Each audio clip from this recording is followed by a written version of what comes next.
What's up, guys? It is time for Q&A on, looks like it's October 22nd, 2019. So the last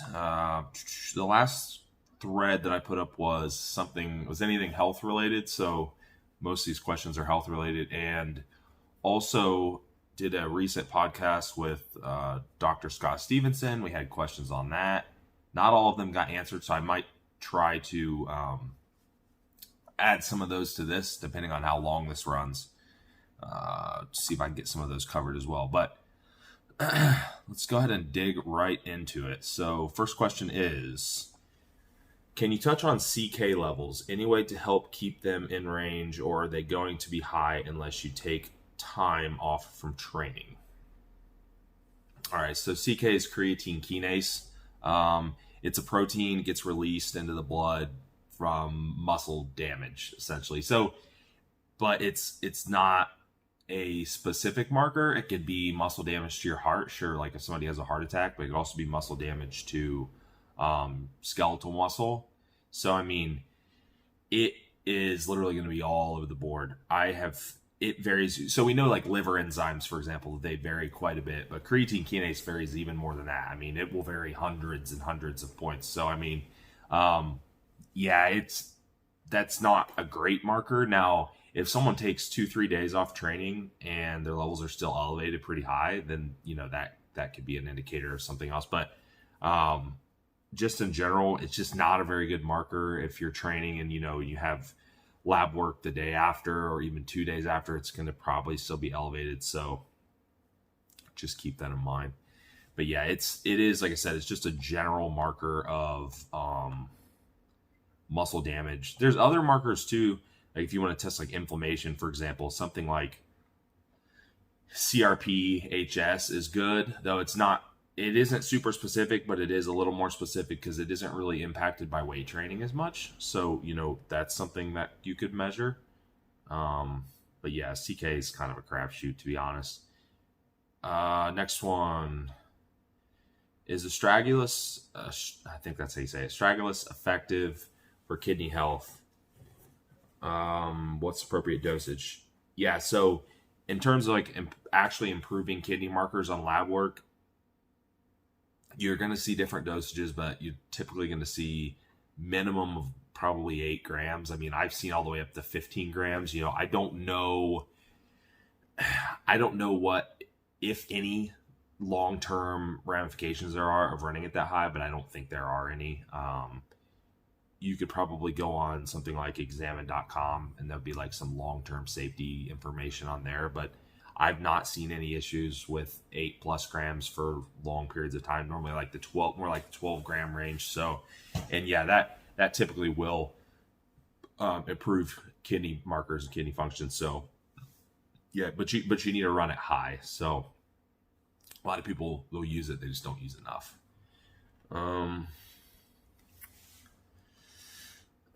Can you touch on HCG and the role it plays in B and C if the goal is to keep fertility in check?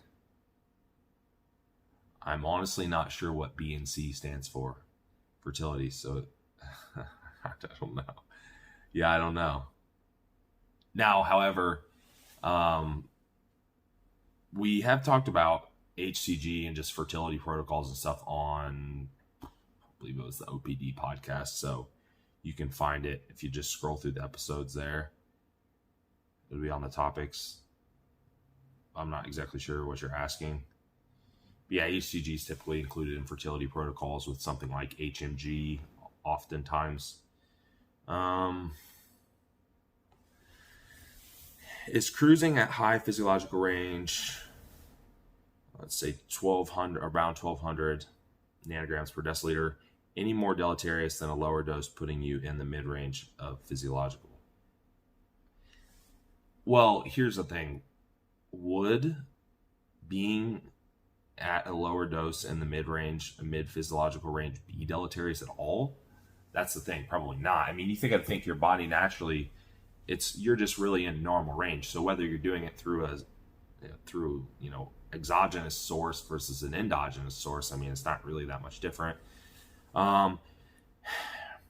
Now, as far as like cruising outside of physiological range, I don't like it. I'm going to be honest. I don't like it. I have talked to my doctor about this, who I trust definitely in this area. And he said that, seen some literature that might suggest that doing so would increase risk of cardiovascular events down the line. Granted, I know people are doing blasting and cruising and stuff. So, if they're blasting, they're out of physiological range. Save it for that. While you're cruising, be in normal physiological range. That's where you want to be most of the time. And here's the thing. Being at 1200 nanograms per deciliter versus being at 900, you're not going to notice anything different, to be honest. You'll notice very little to no difference at all in muscle gain, in the way you feel, in your strength. You probably won't be able to tell. I personally cannot tell. So, I was originally prescribed 200 milligrams per week through my doctor. My levels were like 1200. We dropped that dose to 150 milligrams per week, split into 2 doses. I run about right around 900, give or take.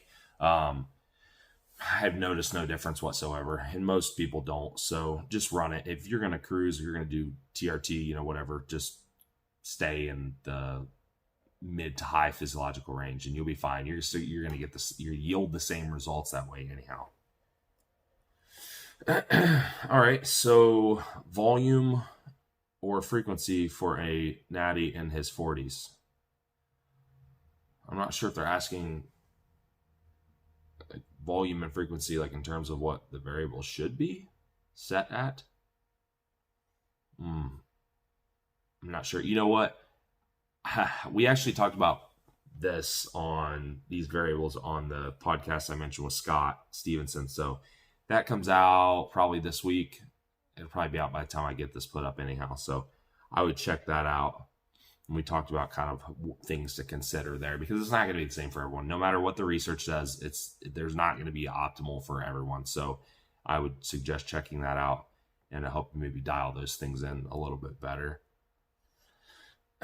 All right. So yeah, I'm going to do a couple of the things that we missed on the podcast. Companies like Biome that take stool samples and test for food sensitivities and gut microbiome, any credibility to them? I asked because my wife and I just did one.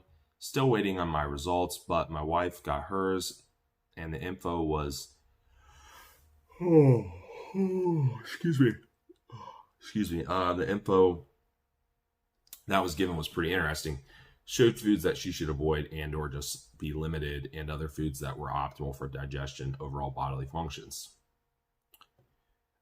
This is another one that we've talked about before. So there's some cool stuff with microbiome out there. There's some cool information. Even some cool things like I think I talked on one of the podcasts about doing not stool samples, doing stool transplants. So you're basically getting other people's healthy gut microbiome and transferring it, and the benefits to that.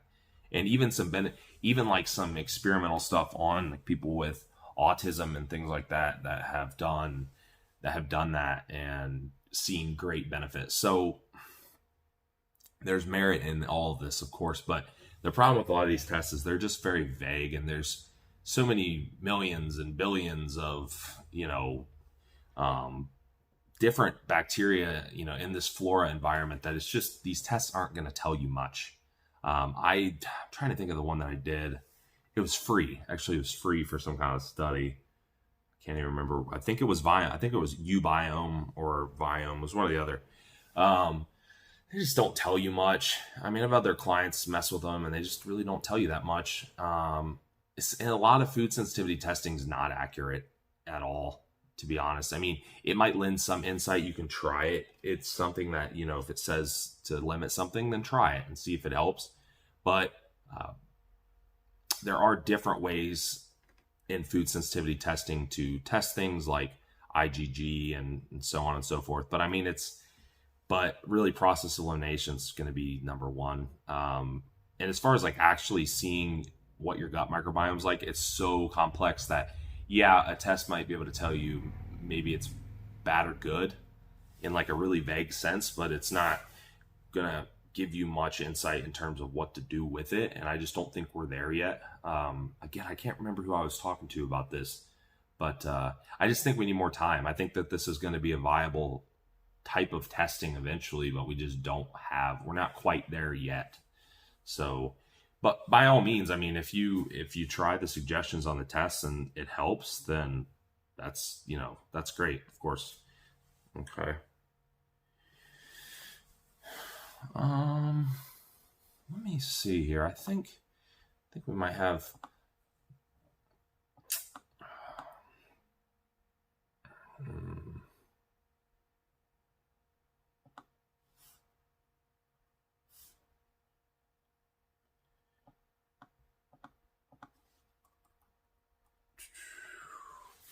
So a lot of these were already answered.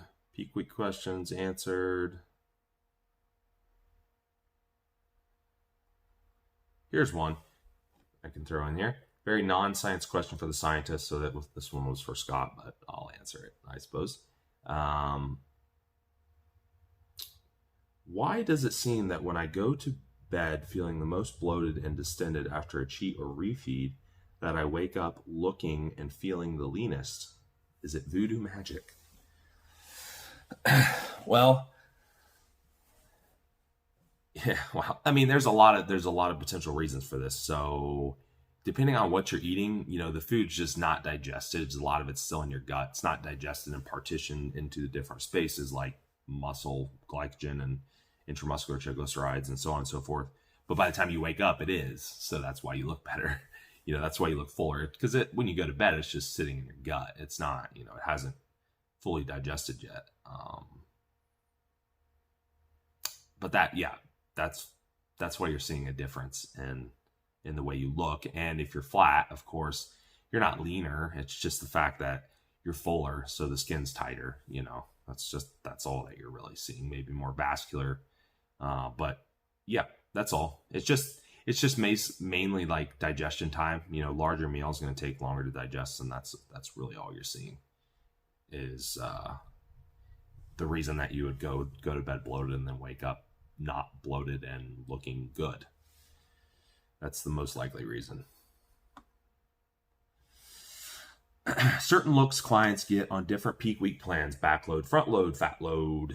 Do they look soft Friday night, ready by Friday night? Does their look continue to improve, or do you have to be patient?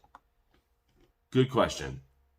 We actually talked a lot about this on the podcast with Scott. Scott and I talked about this a lot, like what Friday night, like what you should look like potentially Saturday morning, so on and so forth. Check that out. And a really good episode actually was we did on the OPD podcast with Cliff Wilson. We talked about different peaking and just different things to look for. Like if you're backloading, what are you probably going to look like on Friday? Like, and what are you going to look like Saturday, and so on and so forth. So yeah, you're right there. Do they look soft Friday night? Yeah, I mean, there might be situations where you're really full or even slightly spilled, and you do look a little soft Friday night, but you wake up looking good Saturday morning. So, knowing what to look for to not, so you don't freak out is definitely a good thing. But I would check out those two podcasts. So Cliff Wilson and then the new one with Scott would be good.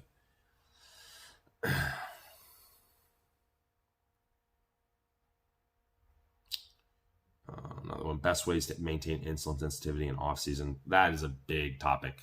There's a lot of stuff there. I'm sure we've talked about it a million times on a podcast. I have a insulin sensitivity video on my YouTube that covers most of the basic stuff. I have an article. That there's a lot to that. But I mean, just basic stuff. Don't eat in too large of a surplus. Don't eat in the surplus so long that you become insulin resistant.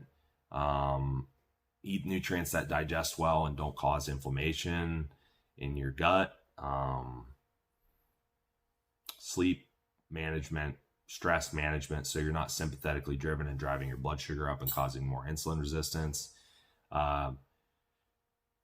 I mean, just number of things, monitoring, so on and so forth. So, let's see if there's any more on here. Check back on the Facebook. Let's see.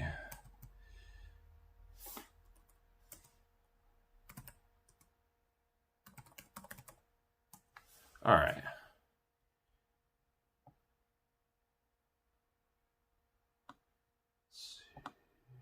Last one. All right, one more for you. Sorry about the pauses here, but they're really scattered right now since I'm looking at like 4 different threads. But know anything about colloidal silver to help with gut issues? Well, colloidal silver is sometimes touted as a like antimicrobial or antibiotic type of ingredient. So yeah, potentially if you have some kind of bacterial issue or some kind of like I said, bacterial issue that, SIBO, things like that. Could it be helpful? Yeah, potentially. Now there are some potential downsides with colloidal silver that you can find information on to weigh the pros and cons, whether you want to use it or not. There's definitely some people out there that say stay the heck away from it, and there's others that swear by it.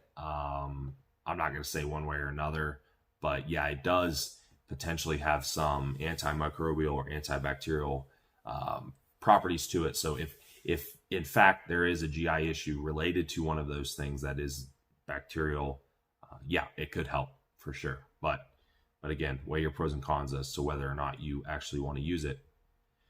But that's it this week, guys. I appreciate all the questions. Hope I was able to clear up some things from the podcast too. Thanks for tuning in. We'll talk to you guys next time.